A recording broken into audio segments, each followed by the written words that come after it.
ఏం చెప్పావో చెప్పు, మళ్ళీ చెప్పు. నేనేం చెప్పినా? వాళ్ళు ఏదో రొమాన్స్ చేసుకుంటా అంటే ఏదో చెప్తారు. వాళ్ళు నీకేమన్నా పల్లెటూరు పాపం వాళ్ళ బాధ ఏదో వాళ్ళు పడతా ఉంటారు. నువ్వు పల్లెటూరు వాళ్ళంతా వచ్చి పాపం వాళ్ళని డిస్టర్బ్ చేసినట్టు ఉంటుంది. అవును, అది వాడి ప్రైవేటు, వాడి పర్సనల్, వాడి ప్రాపర్టీ. ఏ కాలంలో బతుకుతున్నావు నువ్వు? నువ్వు ఏ కాలంతో ఇట్లాంటివన్నీ చూస్తే సాంప్రదాయ కాలంలో సాంప్రదాయ బట్టి ఈడు బతకద్దు. ఆడ పోయేసి పొయ్యిలో ఊపుకొని ఊదుకుంటా అట్ట పోయి బతుకు. నువ్వు ఉంటావులే కానీ నీకు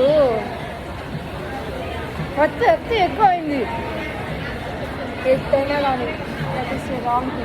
రాంగ్ ఏం లే, వాళ్ళు చేసేది కరెక్టే. మనమే అలాంటి కల్చర్ని చూసి మనం ఇంకా అప్గ్రేడ్ అవ్వడం లేదు.